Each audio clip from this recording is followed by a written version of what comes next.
நீங்க இங்கிலீஷ் பேசும்போது உங்களுக்கு நெறைய டவுட்ஸ் வருதா? நீங்க பேசுற இங்கிலீஷ் கரெக்ட்டா? இல்லையா? அப்படிங்கிற கான்ஃபிடன்ஸ் லெவல் கம்மியா இருக்கா? அப்ப இந்த வீடியோ உங்களுக்கு தான். நம்ம இதுல ஒரு சின்ன டிப் குடுக்க போறோம். இந்த டிப்ப ஃபாலோ பண்ணீங்கன்னா, ஈஸியா உங்க இங்கிலீஷ் ஃப்ளூவென்ட்டா மாறுங்க. நீங்க இங்கிலீஷ்ல என்ன சொல்ல வரீங்களோ, அந்த மெசேஜ சின்ன சின்ன சென்டென்சஸா பிரிச்சுக்கோங்க. ஒவ்வொரு சின்ன சென்டென்ஸையும் ஒரு சிம்பிள் சென்டென்ஸா இங்கிலீஷ்ல சொல்லுங்க. ரொம்ப காம்ப்ளெக்ஸான வார்த்தைகள் பயன்படுத்த வேண்டாம். அதே மாரி ஹென்ஸ்ஃபோர்த், ஈவன் தோ இந்த மாரி வார்த்தைகள் எல்லாம் தவிர்த்துக்கோங்க. அதுக்கு பதிலா சின்ன சிம்பிள் சென்டென்சஸ் பேசும்போது, நீங்க ஃபாஸ்ட்டா திங்க் பண்ணுவீங்க. ஒரு ஃப்ளோல ஈஸியா உங்களுக்கு அடுத்தடுத்த சென்டென்சஸ் வந்துட்டே இருக்கும். கிராமர் மிஸ்டேக்ஸும் ரொம்ப நம்ம ரெட்யூஸ் பண்ணிக்கலாம். இந்த வேலைய எனக்கு இன்னைக்கு பண்ண முடியாது. ஏன்னா லேட்டஸ்ட் டேட்டா இல்ல. இத I do not have the latest data. So, I can not complete this work. அந்த மாரி நம்ம 2 சென்டென்ஸா இத நம்ம இப்ப பிரிச்சிருக்கோம்.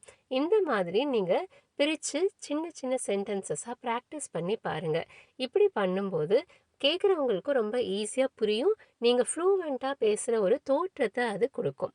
"He wanted to stay outside. But it was cold and rainy." So நம்ம இங்க வந்து அவனுக்கு வெயில் இருக்கணும்னு விருப்பம். ஆனா, இப்ப இருக்க சூழல் என்ன? கோல்ட் அண்ட் ரெய்னியா இருக்கு. இத 2 சென்டென்சஸா நம்ம பிரிச்சு சொல்றோம். இப்படி சொல்லும்போது நமக்கும் ஈஸி, கேட்கிறவங்களுக்கும் அந்த மீனிங் வந்து ஈஸியா புரிய வரும். கிராமர் மிஸ்டேக்ஸும் இருக்காது.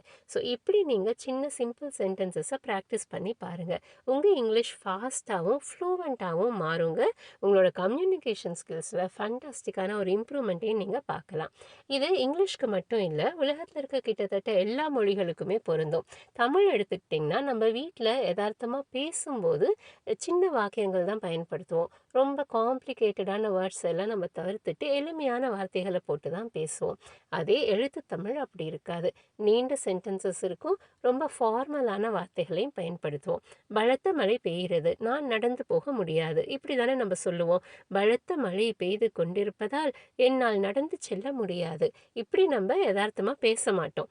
இதே ரூல் தான் இங்கிலீஷ்க்கும் பொருந்தும். நீங்க ஸ்போக்கன் இங்கிலீஷ்ல எப்பவுமே சென்டென்சஸ பிரேக் பண்ணி சின்ன சின்ன பார்ட்ஸா சிம்பிளான வேர்ட்ஸ் யூஸ் பண்ணி பேசி பழகுங்க. ஸ்கூல் படிக்கும்போது நம்ம கிராமர்ல நல்ல ஸ்கோர் பண்ணியிருப்போம். ஆனா ஆஃபீஸ்க்கு போய் நம்மளோட இங்கிலீஷ் வந்து ரொம்ப ஃப்ளூவென்ட்டா இருக்காது. புரோக்கன் இங்கிலீஷ் பேசுற ஃபீலிங் நமக்கே வரும். இது ஏன்னா நம்ம வந்து அந்த சூழலுக்கு தகுந்த இங்கிலீஷ கத்துக்கல. நம்ம வொக்காபுலரி ரொம்ப புவரா இருக்கு. ஸோ நம்ம வந்து அத தான் இம்ப்ரூவ் பண்ணணும். I will see you tomorrow. இதுதான் கிராமட்டிக்கலா கரெக்ட். ஆனா நம்ம பேசும்போது சீ யூ அப்படின்னு அத ஷார்டன் பண்ணி தான் சொல்லுவோம். யாரும் I will see you tomorrow அப்படின்னு ஒரு கான்ஃபரன்ஸ் கால்லயோ, மீட்டிங்லயோ இல்ல காலேஜ் ஃப்ரெண்ட்ஸ் கிட்டயோ பேச மாட்டோம். இந்த மாரி ஷார்ட் அண்ட் ஃபார்ம்ஸ் தான் நம்ம பிராக்டிஸ் பண்ணணும். இப்படி பண்ணும்போது நம்மளோட இங்கிலீஷ் வந்து ரொம்ப ஃப்ளூவென்ட்டா மாறும். கிராமர் மிஸ்டேக்ஸ் எல்லாம் பத்தி நீங்க கவலைப்பட வேண்டாம். சின்ன சிம்பிள் சென்டென்சஸ் மட்டும் பிராக்டிஸ் பண்ணி, உங்க மெசேஜ்ல ஃபோக்கஸ் பண்ணி கான்ஃபிடென்ட்டா பேசுனீங்கன்னா போதும். வொக்காபுலரி இம்ப்ரூவ் பண்ணிட்டே இருங்க. உங்களோட கம்யூனிகேஷன் ஸ்கில்ஸ் கண்டிப்பா இம்ப்ரூவ் ஆகுங்க. Hope you like this video. பிடிச்சிருந்ததுன்னா லைக் பண்ணுங்க, சப்ஸ்கிரைப் பண்ணுங்க.